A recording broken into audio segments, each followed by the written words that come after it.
اللهم صل على سيدنا محمد النبي الأمي وآله وأصحابه وبارك وسلم. بسم الله الرحمن الرحيم.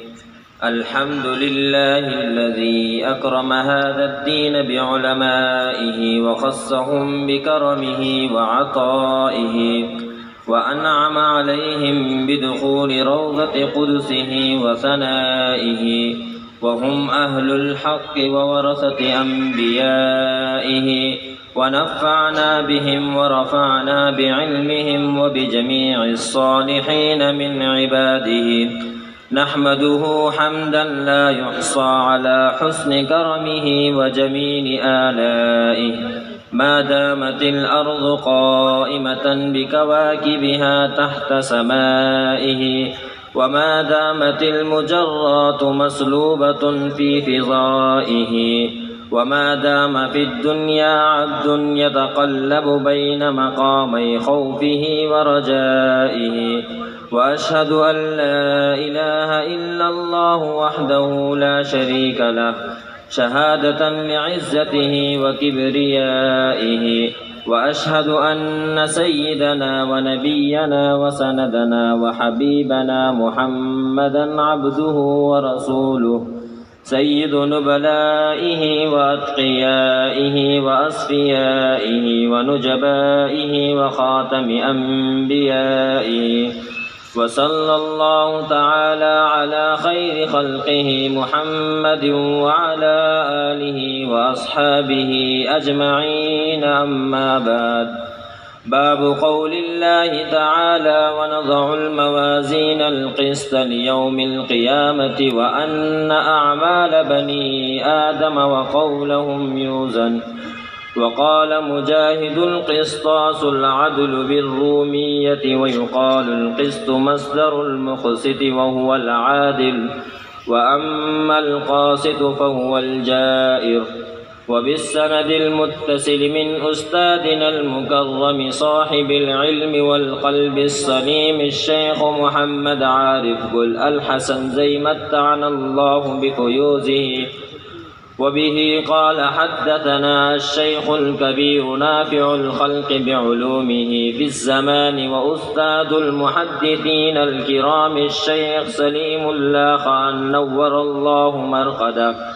وبه قال: حدثنا شيخ الإسلام وأستاذ المحدثين الكرام الشيخ حسين أحمد المدني رحمه الله. وبه قال: حدثنا شيخ الهند محمود الحسن الدوبندي رحمه الله. وبه قال: حدثنا الشيخ شاه محمد إسحاق الدهلوي رحمه الله قال: حصل للإجازة والقراءة والسماعة من الأستاذ الشيخ شاه عبد العزيز رحمه الله. وهو قال: حدثنا والدي الشيخ ولي الله الدهلوي رحمه الله. وبه قال: أخبرنا الشيخ أبو طاهر محمد بن إبراهيم الكردي المدني رحمه الله. وبه قال: أخبرنا والدي الشيخ إبراهيم الكردي المدني رحمه الله قال: قرأت على الشيخ أحمد القشاشي رحمه الله. وبه قال: أخبرنا أحمد بن عبد القدوس الشناوي رحمه الله. وبه قال: أخبرنا الشيخ شمس الدين محمد بن أحمد الرملي رحمه الله عن الشيخ زكريا بن محمد بن أبي يحيى الأنصاري رحمه الله قال: قرأت على الشيخ الحافظ شهاب الدين أحمد بن علي بن حجر العسقلاني رحمه الله عن الشيخ إبراهيم بن أحمد التنوخي رحمه الله عن الشيخ أبي العباس أحمد بن أبي طالب الحجار رحمه الله عن الشيخ سراج الدين الحسين المبارك الزبيدي رحمه الله عن الشيخ أبي الوقت عبد الأول بن عيسى الهربي رحمه الله عن الشيخ أبي الحسن عبد الرحمن بن مزفر الدودي رحمه الله عن أبي محمد عبد الله بن أحمد السرخسي رحمه الله عن الشيخ أبي عبد الله محمد بن يوسف بن مطر بن صالح بن بشير الفربري رحمه الله عن مؤلف هذا الكتاب الإمام الهمام حافظ الحجة أمير المؤمنين في الحديث أبي عبد الله محمد بن إسماعيل بن إبراهيم بن المغيرة بن بردزبة الجعفي البخاري رضي الله تعالى عنه وعنهم أجمعين ونفعنا بعلومه آمين. وبه قال حدثنا الشيخ أحمد بن أشكاب وبه قال حدثنا محمد بن فضيل عن عمارة بن القعقاع عن أبي زرعة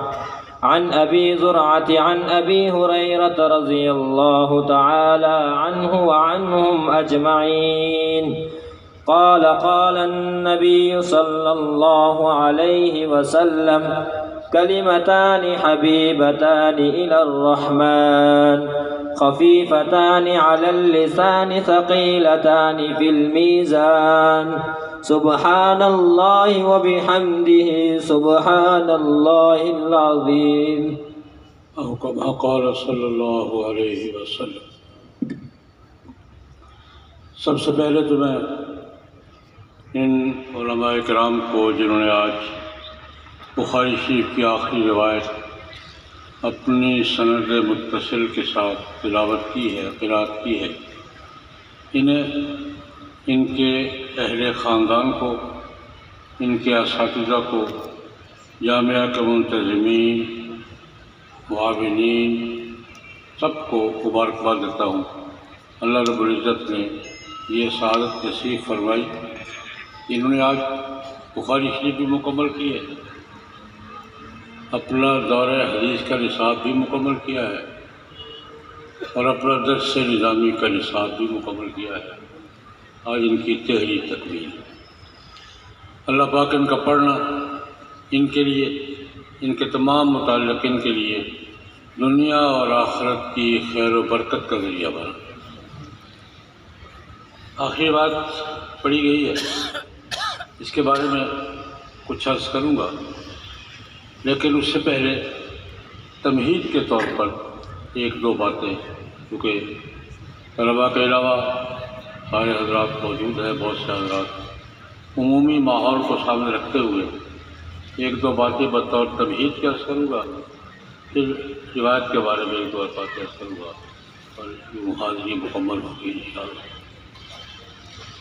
قرآن پاک ختم ہوا ہے آج، یہ بچے بیٹھے ہیں پگڑیاں باندھے ہوئے ماشاءاللہ، حافظ قرآن ہوئے ہیں، اور بخاری شریف مکمل ہوئی ہے، یہ فضلاء کرام 10 سال بندی ہوئی ہے ان کی، اور یہ بیٹھے ہیں۔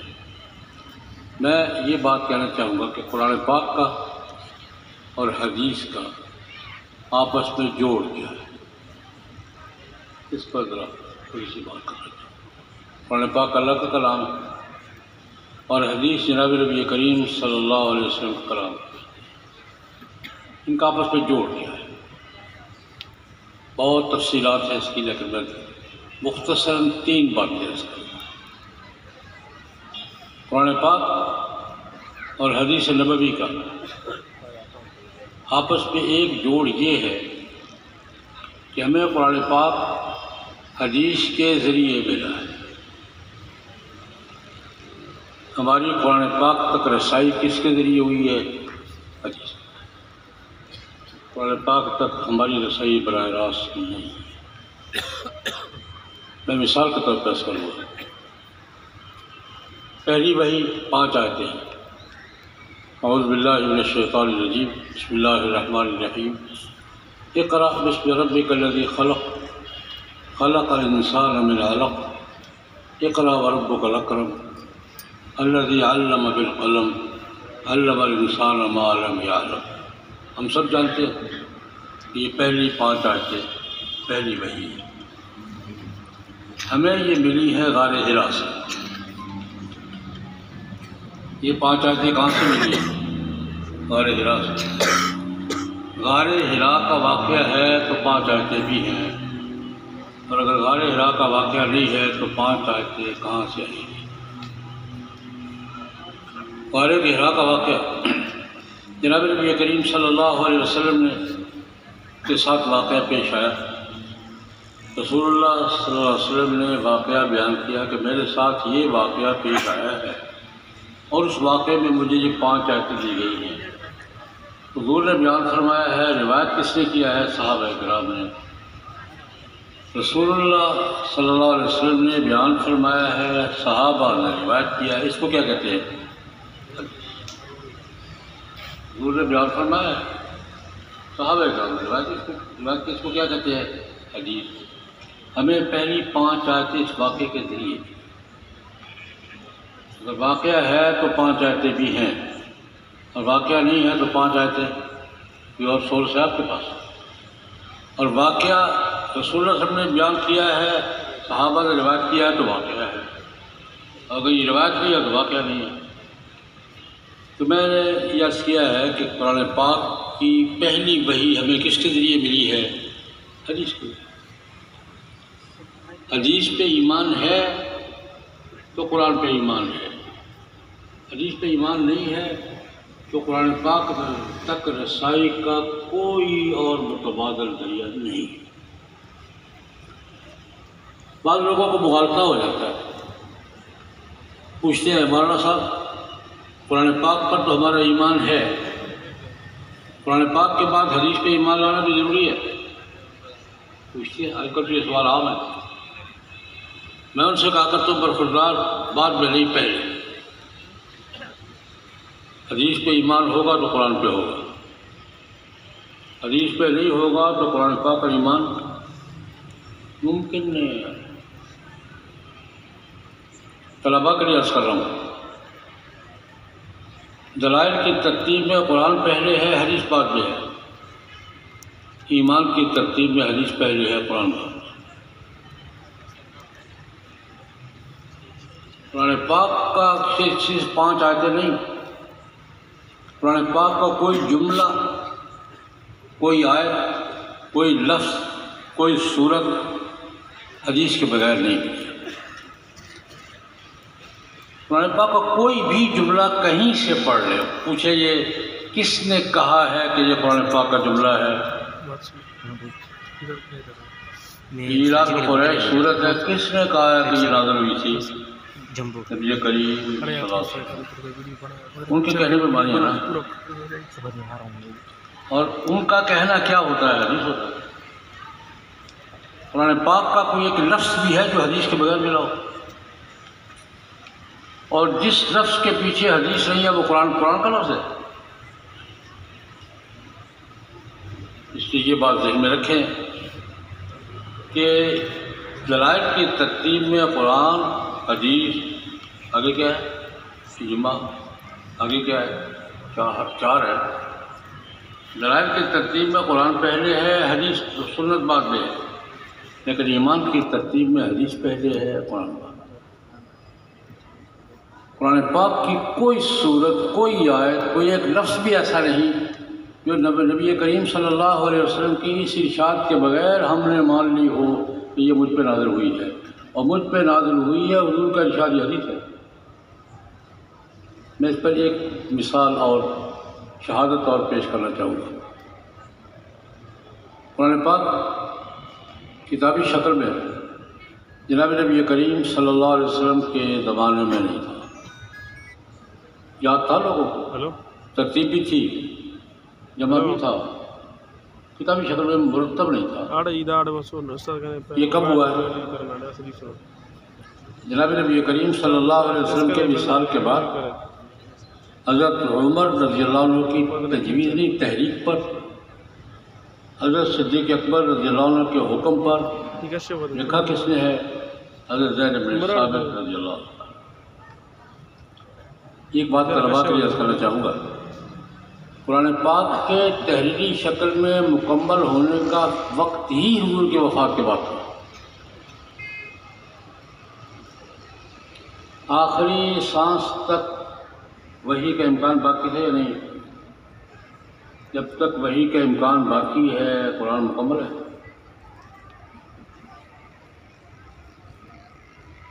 جب تک وحی کا امکان کب تک تھا؟ آخری وحی کب آئی ہے؟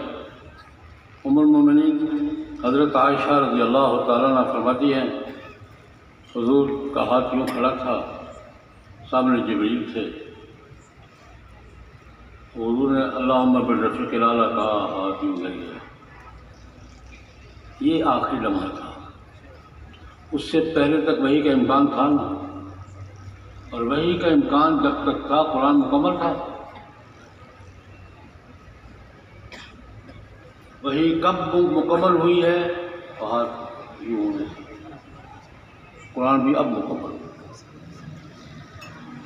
اس سے قرآن پاک کے تحریری شکل میں لکھے جانے کا وقت ہی بات ہے۔ خیر میں اس بات پہ زیادہ آگے نہیں جاتا۔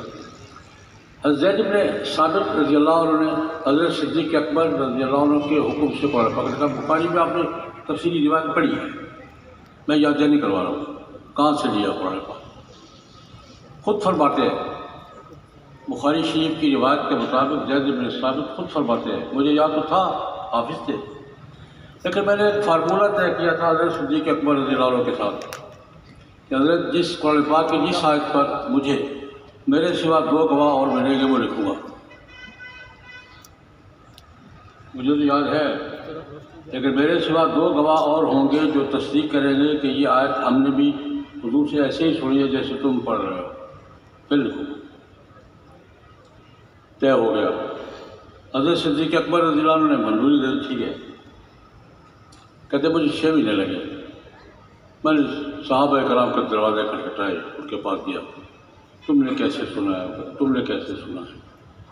اس فارمولے کے مطابق سارا قرآن پاک میں نے تقریباً 6 مہینے میں مکمل لکھ لیا، لیکن 2 آیتوں پر آ کر بات پھنس گئی۔ سورہ یونس کی آخری آیت ہے لقد جاءکم رسول من انفسکم عزیز علیہ ما عنتم، اور سورۃ الاحزاب کی آیت من المؤمنین رجال صدقوا ما عاهدوا اللہ علیہ۔ ان پر مجھے یاد ہے ایک گواہ مل رہا ہے، دوسرا نہیں مل رہا۔ ایک گواہ مل رہا ہے، سامنے دوسرا نہیں مل رہا، گھماؤ نہیں، بہت آگے پیچھے، باقی سارا کچھ مکمل ہو گیا۔ جو آپس میں اصول طے کیا تھا اس کے مطابق سارا قرآن پاک کیا ہو گیا، مکمل ہو گئی۔ 2 آیتوں پر ایک گواہی مل رہی ہے، دوسری نہیں مل رہی۔ کچھ دن تلاش کرتا رہا، پھر میں نے جا کے کوئی رپورٹ پیش کرتی کہ یار باقی کام ہو گیا ہے۔ ان 2 آیتوں پر گواہ ایک مل رہا، دوسرا نہیں مل رہا۔ ایک کون ہے؟ خزیمہ بن ثابت رضی اللہ عنہ۔ یہ وہی تو نہیں ہے جس کو حضور نے شہادتین کہا ہے؟ وہی ہے، ہو گیا کام۔ اس ایک کی گواہی کو حضور نے 2 گواہیوں کا کام قرار دیا تھا، بات ڈبل ہوتی ہے نا۔ یہ وہی خزیمہ تو نہیں ہے جس کو حضور نے شہادت، وہی ہو گیا کام، کیا کریں، ہو گیا۔ میں یہ بتانا چاہتا ہوں، یہ سارا زید بن ثابت رضی اللہ عنہ کی وہ ساری روایت سامنے لائیں کہ زید بن ثابت نے قرآن پاک مرتب کیا، اس صحابی سے سن کر، اس صحابی سے سن کر، اس سے سن کر، اس سے سن کر، اس سے سن کر۔ صحابی نے کسے سنا ہے؟ رسول اللہ صلی اللہ علیہ وسلم نے۔ یہ سارا کچھ کیا ہے؟ قرآن پاک کس کے ذریعے مکمل ہوا ہے؟ ایک تو قرآن پاک کا اور حدیث کا تعلق کیا ہے؟ یہ قرآن پاک تک رسائی حدیث کے ذریعے۔ قرآن پاک ہمیں کس کے ذریعے ملا ہے؟ یہ ایک لفظ بھی حدیث کے بغیر نہیں ملا۔ دوسری بات، قرآن پاک میں اللہ کلام ہے، کس کا کلام ہے؟ اللہ پاک کا۔ متکلم کون ہے؟ اللہ پاک۔ کسی کی بات سمجھ میں نہ آ رہی ہے کسی متکلم کی، تو وضاحت کس سے مانگیں گے؟ میری کوئی بات سمجھ میں نہیں آ رہی تو وضاحت مجھ سے مانگیں گے یا ہائی کورٹ پیرٹ کریں گے؟ مجھ سے پوچھیں گے، مجھ سے آپ بات سمجھ میں نہیں آئی، اور جو میں بیان کروں گا وہ حتمی ہوگی کہ نہیں ہوگی؟ یہ اصول ہے، متکلم اپنی بات کی وضاحت کا حقدار بھی ہوتا ہے اور متکلم اپنی بات کی وضاحت کی اتھارٹی بھی۔ میری بات میں مطلب بیان کر رہا ہوں اور کسی سے آپ پوچھیں کہ مولوی صاحب یہی کہہ رہے، آپ بتائیں کیا بول رہا ہے؟ اللہ قرآن پاک میں اللہ رب العزت کی کسی آیت کسی جملے سے منشا کیا ہے، یہ کس کا حق ہے؟ اللہ کون وضاحت کرے گا؟ اللہ پاک۔ اللہ کا نمبر کسی کے پاس ہے؟ کوئی رسائی ہے کسی کی؟ اللہ تک تو رسائی نہیں ہے۔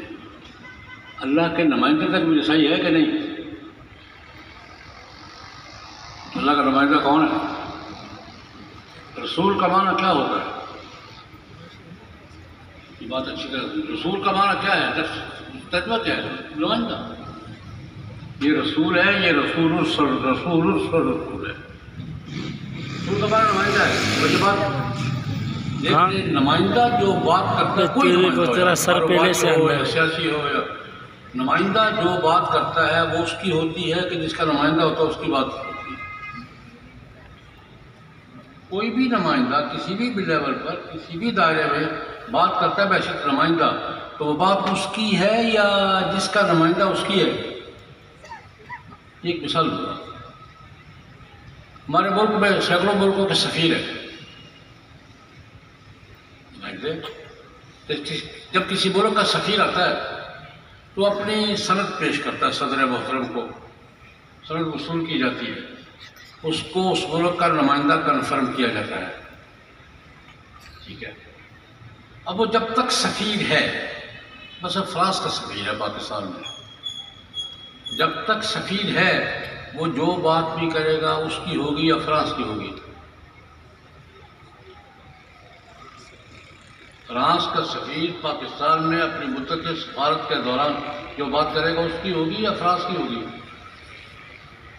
یہ ایک مغالطہ دور کر رہے، وہ اپنے ملک کی اپنی حکومت سے پوچھ کے کر رہا ہے تب یہ بات کس کی ہے، تو پوچھے بغیر کر رہا ہے تب کس کی ہے؟ تو اس کو دراصل پوچھ کے کر رہا ہے بغیر پوچھے کے۔ اگر کسی ملک کا سفیر اپنی حکومت سے پوچھے بغیر بات کر رہا ہے، یہ بات اس کی ہے یا حکومت کی ہے؟ نمائندہ ہے۔ اللہ رب العزت ہے، جناب نبی کریم صلی اللہ علیہ وسلم کے بارے میں ٹوک بات فرما دی، ما آتاکم الرسول فخذوہ وما نہاکم عنہ فانتہوا۔ یہ میرے نمائندے ہیں، جو بات کہے مان لو، جسے روکے رک جاؤ۔ نمائندہ ہے، نمائندے کی بات اپنی ہوتی ہے یا جس کا نمائندہ ہوتا ہے اس کی ہوتی ہے۔ میں پھر دہراؤں گا بات، اور نمائندہ کسی بات پر بات پوچھ کے کرے یا بغیر پوچھے کرے، کوئی سوال کرے گا کہ یہ بات پوچھ کے کر نمائندہ بھائی۔ اچھا، قرآن پاک میں کسی جملے کا معنی اللہ نے بیان کرنا ہے تو کس کے ذریعے کرے گا؟ سینکڑوں آیتوں کے معنی بیان ہوئے ہیں، سینکڑوں آیتوں۔ اللہ رب العزت جب قرآن پاک کے کسی لفظ کی وضاحت اپنے معنی میں کرتا ہے تو کس کے ذریعے کرتا ہے؟ میں ایک مثال، 20 مثالیں آپ نے بخاری میں پڑھی ہے۔ ایک مثال، ام المومنین حضرت عائشہ رضی اللہ عنہ فرماتی ہیں اپنے بارے میں، کون تو سوال، میں بڑے سوال کیا کرتی تھی، سوال کرتی نہیں تھی، کیا کرتی تھی، کون تو سوال، اور اس وقت تک سوال کرتی رہتی تھی جب تک بات سمجھ میں نہیں آتی۔ ایک سوال ذکر فرماتی ہے، کہتی ہے جناب نبی کریم صلی اللہ علیہ وسلم تشریف فرما تھے، رسول اللہ صلی اللہ علیہ وسلم نے ایک جملہ فرمایا، من حوسب عذب، جس کا حساب ہوا اس کا عذاب ہوگا۔ شرط جزا ہے، شرط جزا میں لزوم ہوتا ہے۔ من حوسب عذب، جس کا حساب ہوا اس کو عذاب ہوگا۔ حضرت عائشہ فرماتی ہے میں چونکی، یا پھر کیا فرما رہے ہیں؟ قرآن پاک تو کچھ اور کہتا ہے، قرآن پاک تو کہہ رہا ہے اما من اوتی کتابہ بیمینہ فسوف یحاسب حسابا یسیرا وینقلب الی اہلہ مسرورا۔ دائیں ہاتھ میں نامہ عمل ملا ہے، حساب ہوا ہے، حساب یسیر ہوا ہے، اور بڑا خوش گھر والوں کو آ کے مبارکباد دیتا ہے۔ آدمی کامیاب ہو تو مبارک سب سے پہلے کس کو دیتا ہے؟ ینقلب الی اہلہ مسرورا، کامیاب ہوا ہے اور آ کے مبارک کس کو دے رہا ہے؟ گھر والوں کو کامیاب ہو گیا۔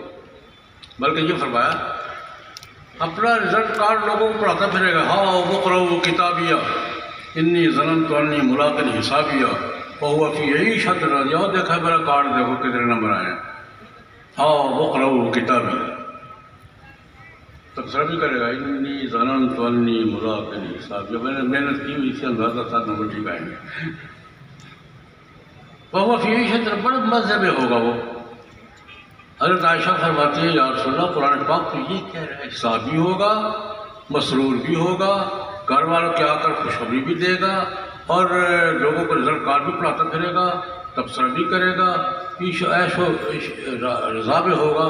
آپ کہتے ہیں من ہو سے بہت اشکال سمجھ جائے۔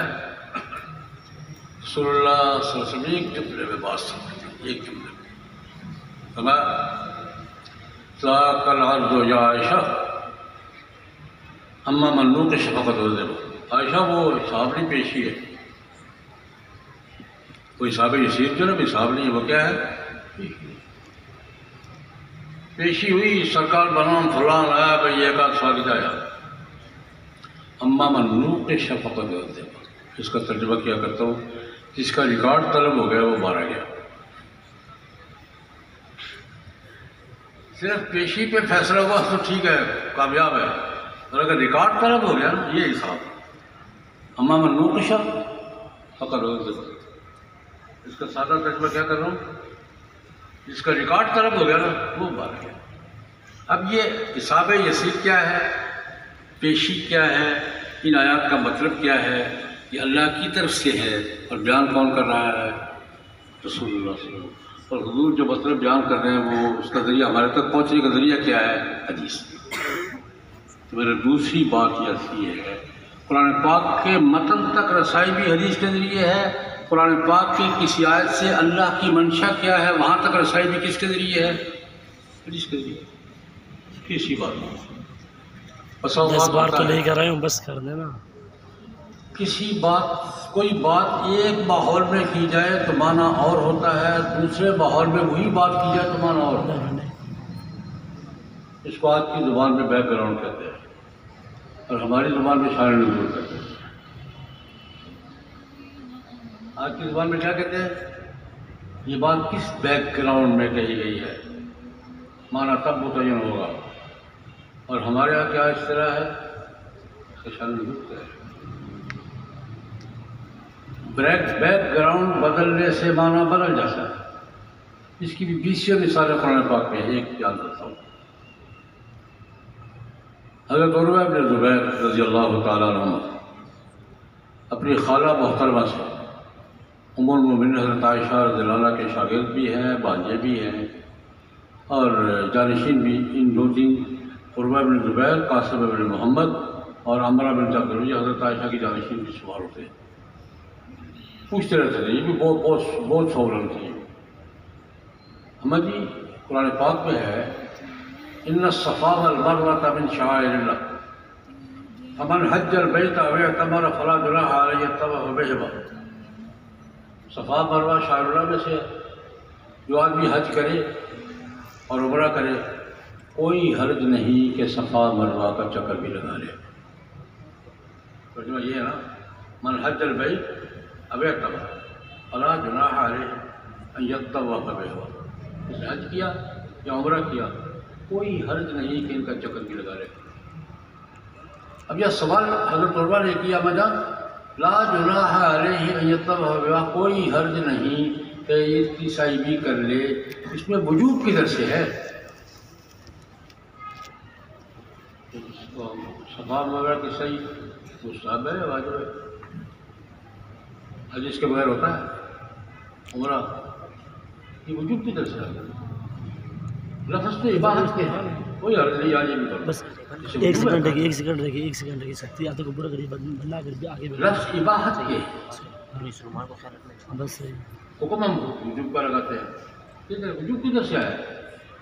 سوال کس نے کیا؟ حضرت عروہ نے۔ کس سے کیا؟ حضرت عائشہ سے رضی اللہ عنہما۔ حضرت عائشہ بھی حضرت عائشہ تھی۔ تو میں بیٹا تمہیں نہیں کہا اس لیے تمہیں سمجھ میں نہیں آئے، تمہیں کہا نہیں نا، پھر سمجھ نہیں آئے، مجھے نہیں کہا، میں نے آپ کو نہیں کہا۔ اس کو ابا جان اس کا بیک گراؤنڈ ہے۔ جاہلیت کے زمانے میں حج کرنے سارے آتے تھے، صفا مروا کے صحیح سارے نہیں کرتے، قریشی کرتے تھے، قریشیوں